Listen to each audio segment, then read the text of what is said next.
Okay, Sasquatch by Roland Smith. Alright. Before. It says, as far as I knew, Dad had never been hunting. In fact, I don't think he had ever fired a gun. So I was pretty surprised when he came home one afternoon with our minivan full of hunting gear and started spreading it out on the garage floor. Sleeping bag, tent, Coleman lantern and stove, playing cards, 2 cases of beer, compass, maps, deer body bag, binoculars, long johns, rifle, cartridges, scope, down vest, leather boots, sheath knife, and a couple packages of cigars. Dad doesn't smoke. I'm going hunting, he announced. Sure, it looks like it, I said. Mom came out in her jogging outfit and stared at the stuff on the floor. Looks like Christmas, she said to him. For you. I'm going hunting, he repeated. With whom? Some of the guys at the office invited me. They go every year. How many of them come back? Mom asked and jogged off before he could answer. Dad is not exactly the outdoor type. When we go on vacation, we stay in hotels and eat in restaurants. His idea of a barbecue is to cook hamburgers on the stove in the kitchen, then take them into the backyard to eat them. His parents named him Bill Hickok after Wild Bill Hickok of the Old West. But the only thing wild about Dad is his mind. Mom calls him Mild Bill Hickok. Up until the hunting trip, the name fit him pretty well. Where are you going hunting, I asked. Mount St. Helens. That's comforting, I thought. He's going hunting on the slopes of an active volcano. We were studying volcanoes at school. Mount St. Helens had erupted 18 years ago, and it was acting up again. Volcanologists said it would blow any time. How long will you be gone, I asked. We'll be back on Monday. Give me a hand. He started moving the end of a workbench away from the wall. I took the other end and helped him carry it to the other side of the garage. That ought to be enough room, he said. For what? The freezer, he said. Huh? For the deer. Oh, they'll deliver the freezer tomorrow. You'll need to show them where it goes. You won't be here? I'm leaving in about 45 minutes. He took the price tags off the gear, loaded everything into the back of the minivan, said goodbye to Mom when she got back from her run, and drove away. The next afternoon, a delivery truck showed up with a huge freezer. It opened from the top like a coffin, and it came with a set of keys to lock it, which I hung on the nail above the lid. That weekend, I goofed around with friends, watched TV, and did my homework. But during all of these activities, I kept wondering what Dad was doing in the wilderness, or more accurately, what the wilderness was doing to Dad. It was hard to imagine him with a cigar plugged into his mouth, sighting a deer through his rifle scope, squeezing the trigger, then slitting the deer open and pulling its guts out. He was probably sitting in camp, keeping the coffee warm, and playing solitaire while his buddies were out trying to blast Bambi. I expected him to be back by the time I got home from school on Monday, but he wasn't. And he still wasn't there when Mom got home from her classes at Portland State University. I knew she was just as worried about him as I was, but she tried not to show it. Then, at about 8 o'clock, the minivan pulled into the driveway and Dad walked into the kitchen. He looked like he had just returned from the front line of a war zone. He was unshaven, had ugly dark circles under his eyes, his clothes were ripped, and he had scratches all over his face and hands. Mom and I were speechless, but he wasn't. How late is the library open, he asked. That was last fall when I was 13. I'm 14 now, and it's spring. A lot has happened between then and now. For one thing, Mom is in Egypt. But before I get into all that, I better explain who I am. My name is Dylan Hickok, and at the moment I'm in my bedroom sitting in front of my computer tapping away. Mom thinks this whole thing started with the hunting trip, but I think it started in our garage years before I was born. The garage is Dad's nest. It's where all of his crazy ideas incubate and hatch. In the 1970s, Dad became an authorized typewriter repairman. He set up shop in the garage, and for about a year, things went pretty well. Then the personal computer came along. Luckily for my parents, Mom had a good job at the time, or they probably would have starved to death, and I wouldn't be here. Dad finally gave up on the typewriter repair business after a year of sitting in the garage saying, "These computers are just a fad. You wait and see. People are going to come back to the typewriter." While he was waiting for the typewriter to make a comeback, a friend of his talked him into getting his real estate license, and Dad started buying and selling houses. This was not his lifelong ambition, but he was good at it, and it paid a lot better than sitting in the garage watching his typewriters collect dust. By the time I was born, Dad owned dozens of rental houses and the real estate agency he was once worked for. My parents weren't rich, but they had enough money for Mom to quit her job and take care of me full-time. When I was 10 and had figured out how to use the microwave without burning the house down, she went back to school to get her PhD in archaeology. This doctorate thing was all Dad's fault. When I was 9, he took us to see the King Tutankhamun exhibition, and that was it. Mom was smitten by the ancient pharaohs. I started calling her Mummy instead of Mommy. The parent switch worked out pretty well because then Dad spent most of his time hanging around home. All he had to do was put on a suit and tie a couple of times a week and go over to his real estate agency. The rest of the time he hung out with me, fixed plugged drains and toilets at his rental houses or tinkered around in the garage. When he wasn't tinkering with machines, he was tinkering with ideas. He had a recliner in the corner of the garage where he would read for hours. If he got really fascinated by something, he would sit at the workbench and type notes on one of his manual typewriters. I have a friend, Doug Groves, whose father does the same thing, but Doug's dad is an author, and eventually the notes turn into books. Dad puts his notes in boxes, and as far as I know, never looks at them again. You could never tell what was going to interest Dad. He would pick a subject like the Lewis and Clark expedition and read dozens of books about it. When his curiosity was satisfied, he would dive into another subject like astronomy or the sinking of the Titanic, and he would be off again. If I wanted to know what Dad was up to, all I had to do was check out the titles of the books he had strewn around the garage. When Mom went back to school, Dad and I made a deal with each other. For the next 4 years while she was in school, she didn't have to be my mother or his wife. He and I would clean the house, cook our own meals, and not bug her. Mom had only one requirement left to get her doctorate in archaeology. She had to work on a dig in Egypt. We were all excited about the trip. I was excited because when she got back, my mom would have more time to be my mom. Dad was excited because he gets excited about everything. To help her prepare for the change in climate, he built a sauna in the basement and bought her a tanning bed so she wouldn't be incinerated by the Egyptian sun. When Dad returned from his hunting adventure, Mom's trip to Egypt was 4 months away. Instead of going to the library that night, he went to sleep. He was usually up and tinkering before I dragged myself out of bed, but the next morning when I left for school, he was still asleep. When I got home from school, he was in the garage. I expected him to be buried in books, but instead he was at the workbench trying to fix a garbage disposal from the kitchen of one of his rental houses. The sleep looked as if it had done him some good, but he still had scratches on his face and hands. I should just go out and buy a new one, he said, referring to the disposal, which was in about 1,000 pieces. So how was the hunting trip, I asked. He shook his head. Not much fun. I glanced at the freezer. Did you shoot a deer? He shook his head again. Did you see a deer? No. Why did you want to go to the library last night? Oh, that. He started to fit a couple of parts together. I was so exhausted, I didn't know what I was saying. And I think that was the first time Dad had ever intentionally lied to me. Part 1. The Monster. There were giants in the earth in those days. Genesis 6:4. Chapter 1. For the next 4 months, Dad was on his best behavior and the hunting trip was not mentioned again. He spent more time than usual at his real estate agency, worked on his rentals, and did not tinker with any new ideas. I should have realized this seemingly normal behavior was totally abnormal for him. The only excuse I had for missing this was that I was busy with school, friends, and the swim team. I simply wasn't paying much attention to my parents at the time. The day finally arrived for Mom to leave for Egypt. Dad dropped us in front of the airport with her bags. I'll park the van and meet you at the ticket counter, he said. I could tell Mom was nervous. This was her first trip out of the country, and it would be her longest period away from us. She was going to be gone for 5 months. Even though I hadn't seen a lot of her lately, I was really going to miss her. As we stood in line with her bags, she ran down a list of things I needed to watch out for while she was gone. You need to remind your father to do the shopping, she said, and make sure you give him plenty of warning if there are any school events he has to go to or a swim meet.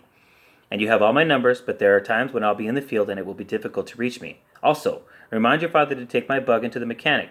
I might as well have the problems fixed while I'm gone. Mom loved her red Volkswagen Bug. And remember the time difference. When it's noon here, it's 10 p.m. in Egypt. At least I think. We'll be fine, Mom. We've had a lot of practice taking care of ourselves. The only thing you should be worried about is getting your work done so we can call you Dr. Mom. She started to cry. You've both been so wonderful. I would have never been able to do this without your help. It was crazy to start in the first place, but now it looks like my dream is going to come true because of you and your father. Just don't open up a tomb with a curse on it, I told her, trying to lighten things up a little bit. You know there are times when your father gets sort of distracted, she said. No kidding, I thought. He's been very good lately, she continued, but if he starts tinkering with something, you'll have to remind him that he has a son and other responsibilities to take care of. I won't be there to nudge him back to reality. No problem. She wanted to say more, but thankfully, it was her turn to check her bags. Dad showed up just as we were leaving the ticket counter. We're late, he said. We hurried to the gate and got there just as the flight was starting to board. Dad laid a big kiss on Mom's lips, and I gave her a junior version. When she got in line, she began crying again and disappeared down the passage leading to the airplane. Dad turned to me.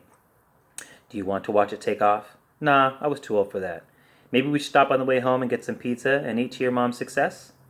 Sometimes Dad came up with great ideas. We were weaving our way through the crowded corridor when Dad came to a sudden stop. He reached into his pocket and felt around. At first I thought he had locked his keys in the minivan. It would have not have been the first time. But when I saw his face, I knew it was something else. He was staring at a bank of newspaper dispensers. And he had the strangest expressions, surprise and fear with a little excitement thrown in. What's the matter? I asked. I can't believe it. Do you have a couple of quarters? I think so. I rummaged through my pockets and came out with a handful of change. He picked out 2 quarters among the lint, sunflower shells, and other debris. Newspaper. He walked over to one of the dispensers lining the wall. Dad never read the newspaper. He said it was too depressing, and the oversimplified stories caused more harm than good. He came back with a paper folded up under his arm. What's going on, Dad? We need to make a stop on the way home. I know, I said. Pizza. Oh yeah, he said. That too. We drove over to North Portland and stopped outside an old church. There were a number of cars parked along the curb. What are we doing here? My parents had taken me to church maybe a dozen times, and it certainly wasn't this church. It's a meeting, he said. I'll tell you about it later. Right now, I want to get inside so we can find a good seat. I followed him up the concrete path and through the thick oak doors. As soon as my eyes adjusted to the dim light inside, it became clear that this was definitely not a worship service. There were about 200 people in the church. Some sat on the pews and others stood in the aisles talking to each other. All 3 local television stations were on hand to film whatever was going to happen. A few of the people were dressed up, but most of the crowd were wearing jeans. We sat down on one end of the last pew, the only seats available. I looked at Dad, hoping he would now give me some explanation about why we were here, but he was too busy looking at the crowd to pay attention to me. A few people nodded at him as if they knew him. At the front of the church, next to the pulpit, was a large white screen. A group of men and women were gathered around the projector, and they seemed to be arguing, but we were too far away to hear what they were saying. The largest man in the group walked up to the pulpit and tapped the microphone to see if it was on. He had long black hair pulled back into a ponytail and a shaggy beard that hung down over his broad chest. He was at least 6'4" and wore jeans and a flannel shirt with a down vest over it. He had to weigh well over 300 pounds.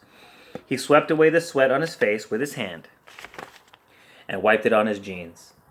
It wasn't that hot in the church. Please take your seats, he boomed over the microphone. We need to get started here.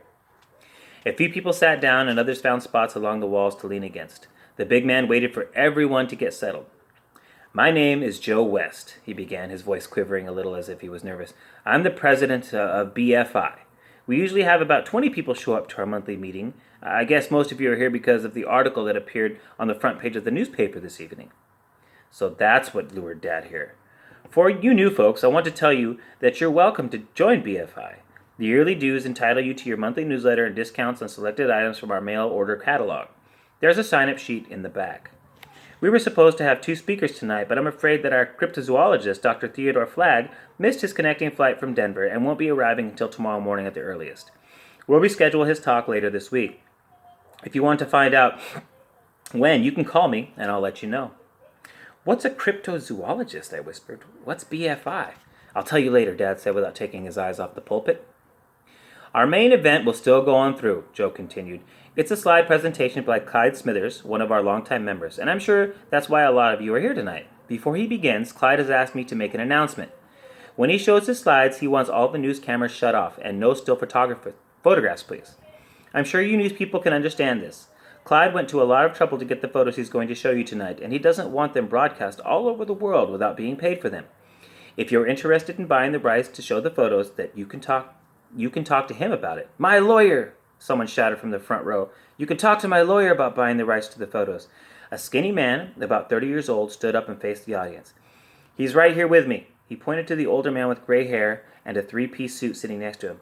My name is William Bly, and his name is William Bly, and he has all the paperwork. Thank you, Clyde, Joe said. One more thing, Clyde said. My brothers are posted next to the camera people in case you forget to turn your camera off in the excitement. My brothers are there to remind you, as a courtesy to me. Everyone laughed except the news people. Clyde's brothers were easy to pick out. They looked exactly like him, with the same scraggly beards and thinning hair. Triplets, Dad said before I could ask. Clyde stepped up to the pulpit. The following photographs were taken 10 days ago. I'm not going to tell you where I took them for obvious reasons. You can turn the lights off now, Joe. The church went dark and the crowd got very quiet. I looked at Dad. He stared intently at the blank screen and seemed to be holding his breath.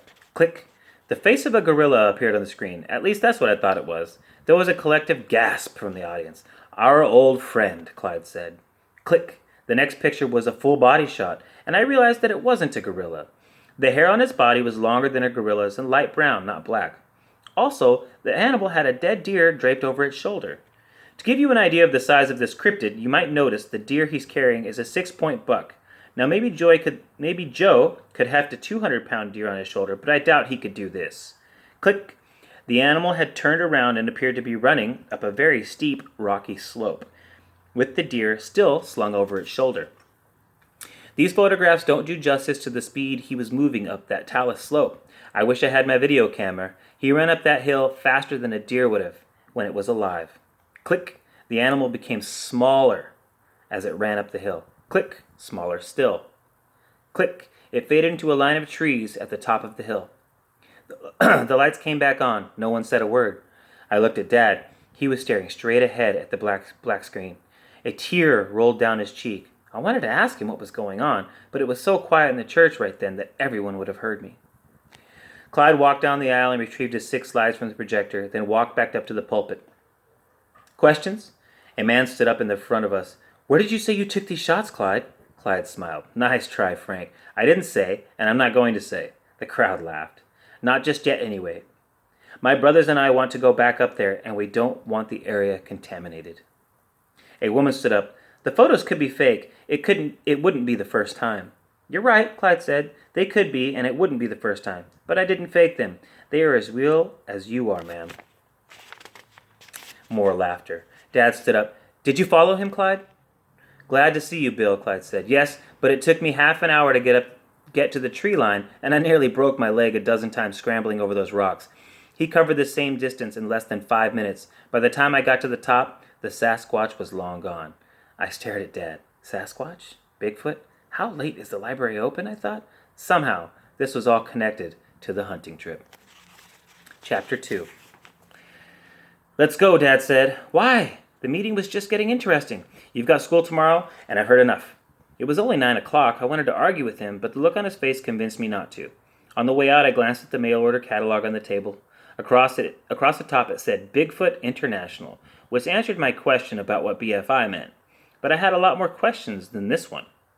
What's going on? I asked when we got outside. A number of things, Dad said, unlocking the minivan. But I need to sort it all out before I talk to you about it. Give me a little time. This wasn't easy to do. I wanted to know what a cryptozoologist was and why he had cried when he saw the slides. We sped along the freeway in silence. Instead of taking our regular exit, Dad took the Wilsonville exit and stopped at his office. I have to pick up a few things, he said. I'll be right back. I waited in the van, wondering about Dad's interest in Bigfoot. It wasn't like him to keep his tinkering to himself. I got out of the car and walked into his private office. Things became a little clearer when I got inside. His usual spotless office looked like a garage now. The walls were covered with topographical maps marked with colored pushpins.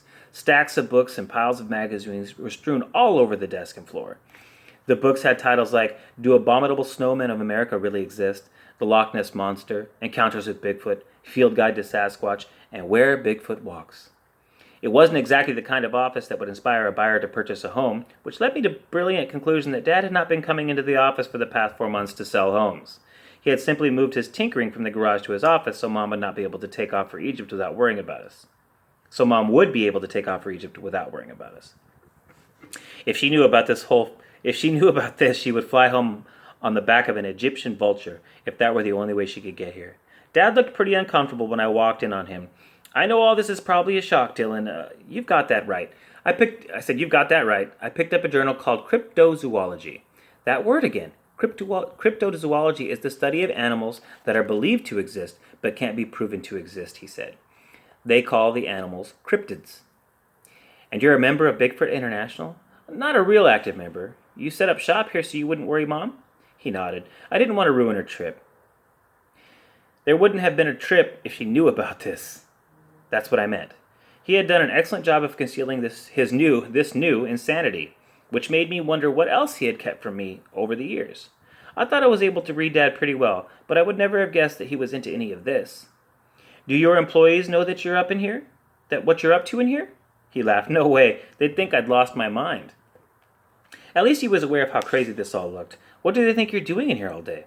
They don't seem to care as long as I don't bother them, although they have been a little uncomfortable about me hanging around here as much as I have, but I guess that will end tonight. I was relieved. Maybe the meeting had put a stop to his tinkering with Bigfoot. Now that your mom's gone, he continued, I can move all this stuff to the garage, and I can use that as a base of operation. This did not sound like he was finished tinkering. What's this all about, Dad? He sat down in his desk chair. It's a long story, Dylan. I took a wild guess. The hunting trip? Oh, that's where it started. You think you saw Bigfoot? I prefer the Native American name Sasquatch, he said, and I saw something. I wasn't sure what it was until tonight. Clyde Smithers' photos? Right. And I know exactly where Clyde took those photos. He walked over to one of the maps of Mount St. Helens and pointed to an X he had marked in red. I rolled down that same talus slope 4 months ago. It was 11 o'clock by the time we had all the stuff loaded into the minivan. As soon as we got the boxes into our garage at home, Dad started sorting through them and setting up his base of operations. I went into the house and made a sandwich. The pizza stop had vanished somewhere between the airport and the church. When I finished eating, I thought about going back into the garage to see what Dad was up to, but decided against it. I was tired and needed time alone to think about how to handle his new craziness. I went up to my room and got ready for bed. As I lay there, I thought about Mom sitting in the airplane. She was excited about our trip, but I'm sure she was also worrying about us. If I let her know about Dad's Sasquatch tinkering, the ancient Egyptians would be safe in their tombs for another few centuries, so that option was out. It was up to me to make sure he didn't get too carried away, but I also knew I might be too late to do anything about it. Dad hadn't told me much about his close encounter in the wilderness. He said that he had climbed to the top of the hill looking for a deer. When he got there, he saw a giant ape-like creature and was so scared he fell over backward and rolled down the hill. I must have gotten knocked out in the fall, he said, because I don't remember anything after that. When I came to, I was lying on a bed made out of small fir boughs under a shelter made of thick fir branches. It was raining, but I was dry. Who made the shelter for you? I don't know. And I don't know how I got to the shelter. It was at least 200 yards from the hillside. After he came to, he stumbled back into camp and asked his friends if they had put him in the shelter. They thought he'd been drinking. He didn't tell them about seeing Sasquatch. Soon after he got back, he started going to the monthly BFI meetings. There was no point in trying to sleep with all this cryptid stuff bumping around in my brain. I got back out of bed and turned on my computer to see if I could find anything about Sasquatch on the web. I had email from my friend Doug Groves. He wanted to know if Mom had gotten off to Egypt okay. I wrote him back but didn't mention one word about the Sasquatch. Then typed Bigfoot in the search engine. Dozens of sites appeared on the screen. This was one place I was sure Dad had not looked for information. He was still a little bitter about computers putting him out of the typewriter business, so he refused to learn how to use one. The first thing I learned was that Dad was not alone in his belief that undiscovered animals crawled, walked, and swam in wild places. I read about the blood-red Mongolian deathworm, which is thought to live beneath the sands of the Gobi Desert, popping up every once in a while to squirt deadly venom at predators. In the Amazon rainforest of Brazil, there was supposed to be a large animal that walks on its hind legs and eats small trees. Some people call it the Amazonian Bigfoot, but scientists say it's not a primate, but a giant sloth that was supposed to have gone extinct 8,500 years ago. In the Congo, they were looking for an aquatic dinosaur called the Mokele Mimbi, and off the coast of British Columbia, there was another sea serpent called Cadborosaurus, said to be similar to the mythic Loch Ness Monster of Scotland. But the prize cryptid was a giant ape-like or human-like animal. Almost every country in the world had rumors of some type of giant primate running around the wilderness. The abominable snowman, or Yeti, was said to live in the Himalayan mountains of India, Nepal, and Tibet. In Mongolia, nomadic tribesmen spoke of an animal called the Alma. In Tanzania, there was an animal called the Agogui. In Burma, they had a Tok, or Konglu, and in the Congo, there was another ape-like animal called the Kakundakari. Dr. Theodore Flagg was mentioned or quoted in almost every article. In one of the articles, he said that since 1990, 7 totally new species of monkey had been found in South America alone. He maintained that if these primates could remain hidden from science for so long, then it is highly likely that creatures closer to man and therefore more intelligent may yet be undiscovered. But there was no concrete proof that any of these giant primates actually existed. It was more along the lines of plaster proof in the form of footprint castings, the best evidence that the legend was true. Hundreds of footprints had been preserved over the years by pouring plaster of Paris into the indentations left by the giant primates' footprints. Some of the castings were proven to be fake, but there were others that appeared to be real, and scientists had no explanation for them. The footprints were up to 22 inches long and 7 inches wide. Encounters with the Sasquatch in the Pacific Northwest had been going on for a couple of hundred years. One of the oldest descriptions was written by Spanish naturalist Jose Mozino while he was exploring British Columbia in 1792. He wrote of an animal called the Matlux, an inhabitant of the mountainous country of who all have an unspeakable terror. They figure it has a monstrous body, all covered with black animal hair, the head like a human, but the eye teeth very sharp and strong, like those of a bear, the arms very large, and the toes and fingers armed with large curved nails. His howl falls to the ground those who hear him. He smashes into 1,000 pieces the unfortunate on whom a blow his hand falls. Native Americans had a number of different names for the Sasquatch. The Hoopa of Northern California called it Omaha. The Skagit people believed in Kalalikabui. Don't worry, I can't pronounce this either. An animal that had moss growing on his head who could cross the Cascade Mountains in a single stride. Other Northwest tribes kept their children close at home with tales of the Stitau, a race of mountain giants that stole children. The name Bigfoot was given to the animal in 1958 when a newspaper ran a photo of a huge footprint supposedly belonging to a Sasquatch.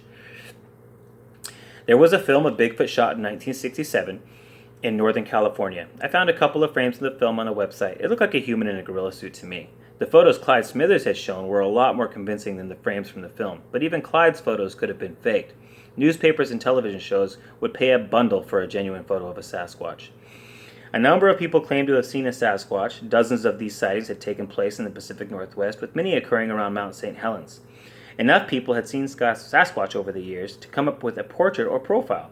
The Sasquatch walks on 2 legs and is 6 to 11 feet tall, weighing between 700 and 2,500 pounds. The difference in size was attributed to the existence of young Sasquatch. He or she is often described as ape-like with a broad, flattened nose and a slit-like lipless mouth. It has a sloping forehead that is covered in bangs or a fringe of hair said to be 5 or 7 inches long. Its eyes are thought to reflect light, which is usually associated with nocturnal behavior. The skin color is said to be dark, and hair color usually reported as auburn or black, but on occasion beige, white, and silver. The Sasquatch are said to be shy, but will act aggressively when threatened or injured. They do not speak, but are said to emit a roaring scream like no other animal on Earth. Those who have been near a Sasquatch say that it has a terrible odor, like that of rotting meat. No one knows how long a Sasquatch lives. Some of the Sasquatch encounters I read about were pretty wild. One guy even claimed that a Sasquatch had picked him up in his sleeping bag while he was asleep and carried him to its camp, where he was held prisoner for several days. This particular Sasquatch had a wife and a kid. A lot of these stories seem to be in the same category as close encounters with extraterrestrials. It was hard to believe that the stories were actually true. Dad must have been a victim of a hoax. Maybe his buddies had lured him to Mount St. Helens so they could play a trick on him. At about 2 a.m., I turned the computer off and decided to run my hoax theory by Dad before I went to sleep. He was sitting in his recliner reading a book. "You're up late," he said. "Yeah, like I would be asleep with all this going on. I was wondering about something." Dad put his book down in his lap. "Go ahead. Are you sure your friends didn't play a trick on you?" "What do you mean?" "Well, let's say they invite you out hunting and one of them puts on a gorilla suit and jumps out at you. They don't expect you to fall down the hill and hurt yourself. To cover themselves, they build a shelter and they put you in it." "Why wouldn't they just tell me what they did?"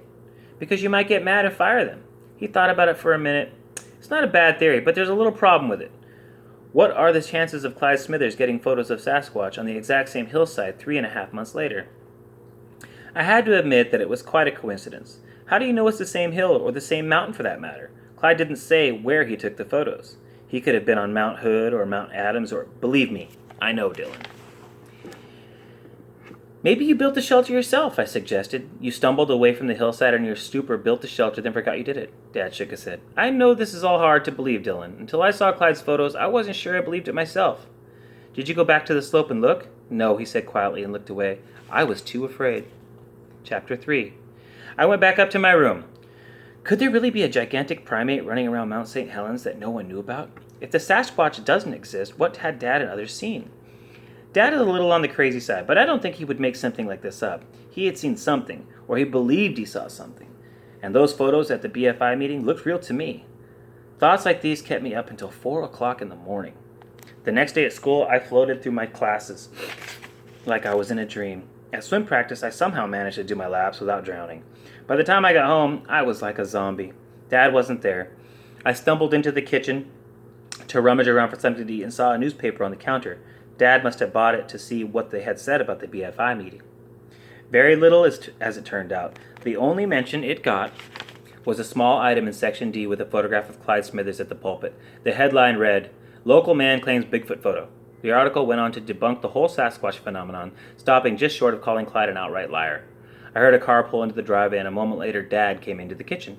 "No photo," he said. "No front page. I suspect they buried the story to punish Clyde for trying to sell them the photos. It's just as well." "Where have you been?" I asked. "Shopping. I need a hand with the groceries." I was sure happy to hear this. It not only meant that we would have food in the house, it also meant that Dad might be getting back to normal. I was wrong.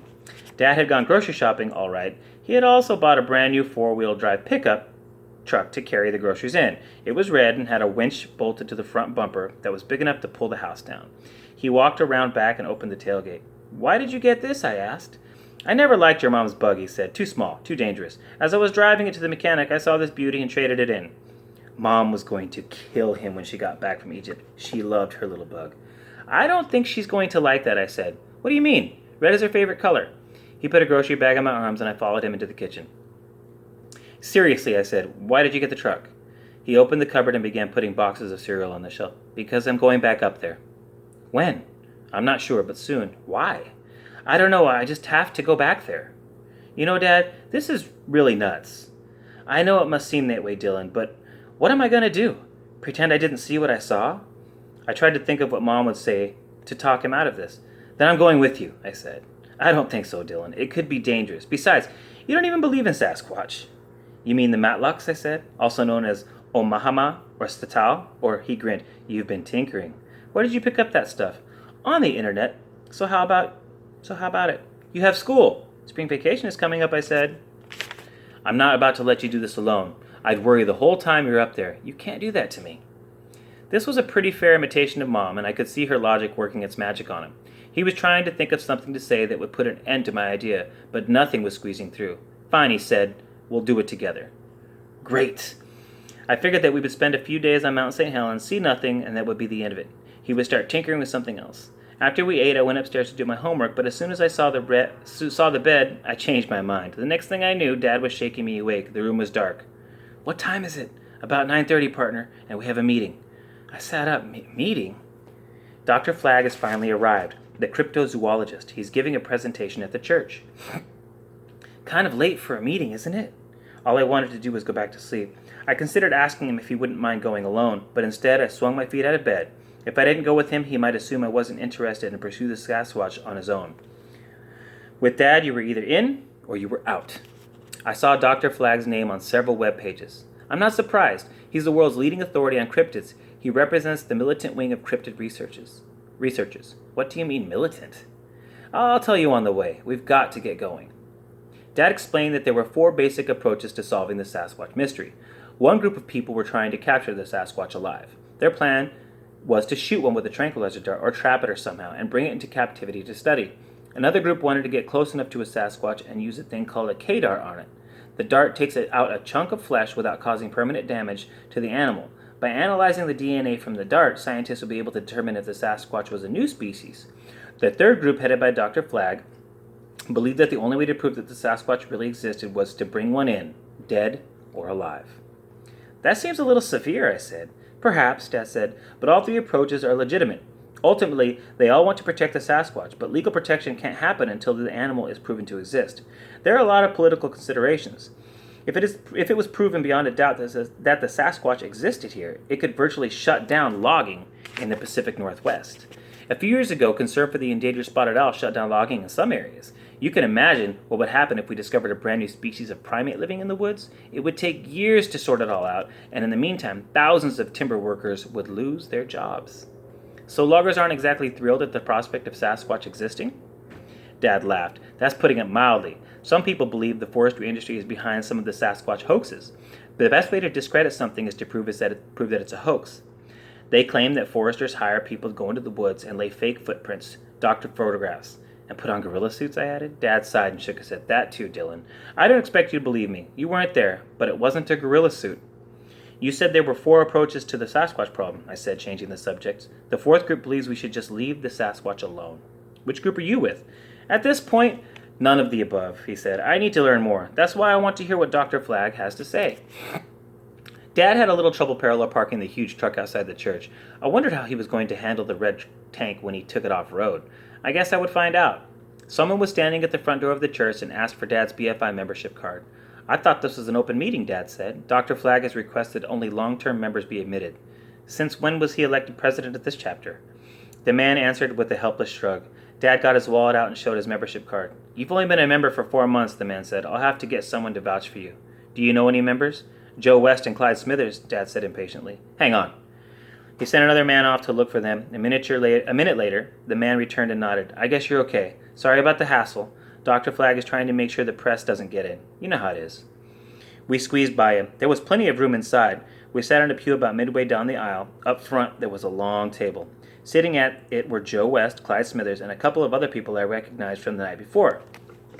Clyde didn't look very happy. Sitting next to him was an older man who looked like he had just been on a shopping spree at Abercrombie & Fitch. Everything he wore was made out of khaki material, including his vest, which had about 100 pockets on it. He wore a heavy gold chain around his neck, his long gray hair was combed straight back, and he had a short, carefully clipped gray beard.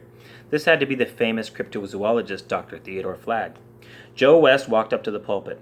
It looks like we'll have a much calmer meeting tonight, he began. The board has spent most of the day talking about Clyde's photos and figuring out what we should do about this new evidence.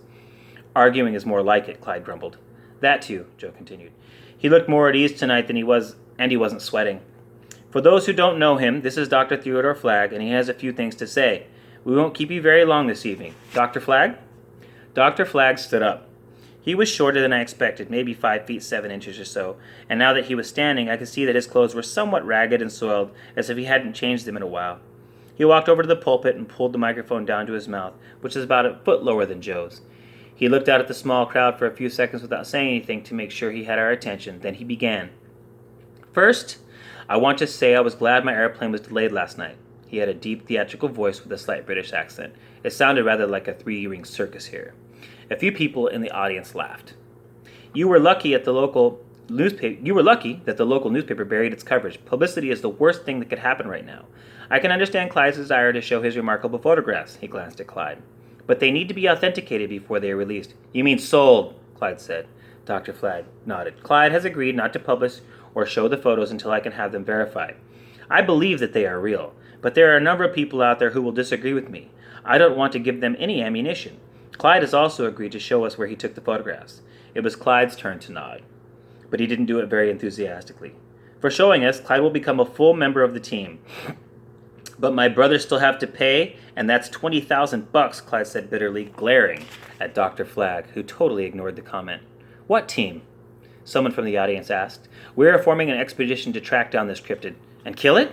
We might as well get right to it, Dr. Flagg said gravely. Yes, we are going after the cryptid aggressively. There was a lot of shouting all at once. Several people in the audience were very upset by the news. Dr. Flagg calmly stood at the pulpit without saying a word, and the people shout as if he had seen this kind of reaction many times before.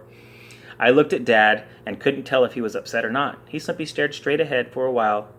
After a while, the shouting died down. May I continue, Dr. Flagg asked quietly. I assume most of you are here because you believe the Sasquatch is real?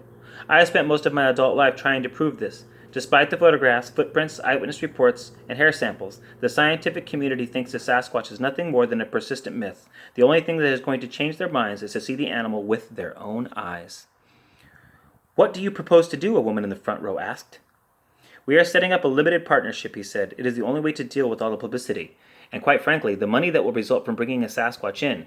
We are selling shares for $10,000 to raise money for the expedition. This offer will be effective for 1 week. After we bring in the Sasquatch, any and all profits will be divided equally among the partners. Can you buy more than 1 share? Yes. Who's going on this expedition? That has not been decided yet. The only thing I know is that we are going to keep it small and relatively quiet. We don't want any publicity at this point. That will only bring people out into the woods with their four-wheel drive vehicles and rifles. I thought of the red truck and looked at Dad. Do you have to go on the expedition to become a full partner? No, in fact, we already have several investors who have put up money and they have no interest in accompanying us. If we are successful, they will share equally in any profits. I have already hired a professional tracker. He will be arriving in the next few days. He will be paid for his services and will not get a percentage of the profits. Who is he? I'd rather not say at this point. What type of profits do you expect from this venture? Well, that's difficult to say, but the film and book rights alone should be considerable, to say nothing of the... Why don't you just leave the Sasquatch alone? A voice behind us asked. Dad and I turned around. An old man was on his feet, glaring at Dr. Flagg. Because the Sasquatch cannot be protected until it's proven to exist, Dr. Flagg said smoothly. What if you fools go out there and get lucky and shoot the last one? I doubt that this Sasquatch is the last one, Dr. Flagg said. I know that man, Dad whispered, but I can't place him. When Mount St. Helens erupted in 1980, Dr. Flagg said, I thought it might have killed all the Sasquatch in the area, but Clive's photos have proven me wrong. And if there is only one Sasquatch left, what difference does it make? He or she can't reproduce on its own. That would be the first for a primate. More laughter.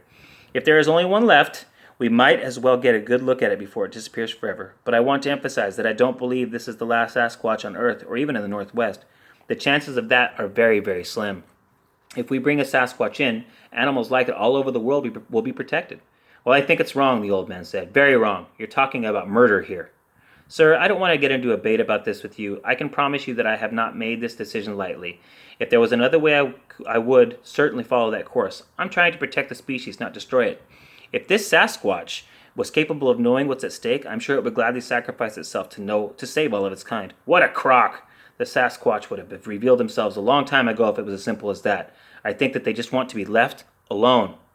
That may be, Dr. Flagg said, shaking his head sadly, but they are not alone. They live in a world crowded with human beings, and it's getting more and more crowded every day. The only way to protect the Sasquatch is to prove they exist. I wish there was another way, but I'm afraid that there isn't.